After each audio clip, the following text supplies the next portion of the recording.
काही ना काहीतरी योगदान असतं.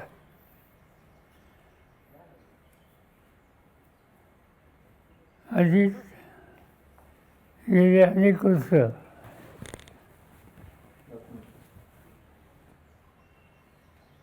संघटनेचं आणि सामान्य लोकांची सुसंवाद ठेवून काम करणारा एक कर्तृत्ववान नेता होता.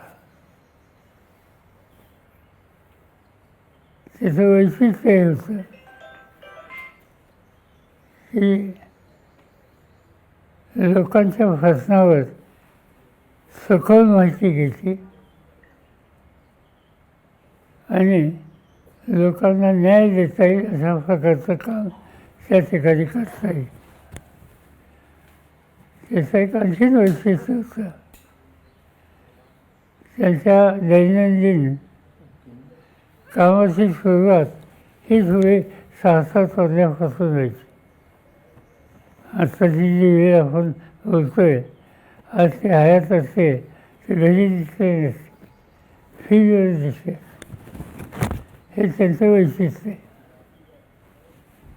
आणि असा एक कर्तृत्ववान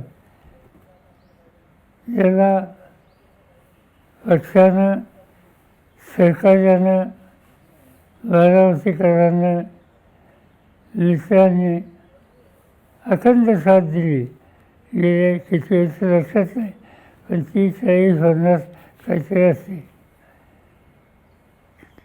कामामध्ये कधी त्यांनी कमतरता दाखवली नाही.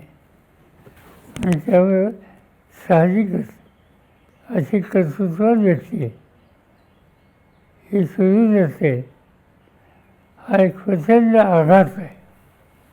आणि तो आघात आम्हा सगळ्यांच्यावर आहे. या परिस्थितीत सामोरं जावं लागेल.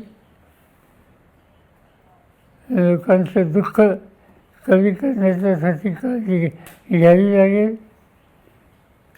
त्यासाठी काम करण्याची पद्धत होती ती चालू ठेवावं लागेल. आणि हे काम आमच्या कुटुंबाची नवी पिढी ही नक्की करेल हा मला विश्वास आहे. हे आम्हा लोकांचं काही जबाबदारी असेल, पण नव्या पिढीची जास्त आहे. आणि नवी पिढी माझी खात्री आहे की या आव्हानाला सामोरं जाईल.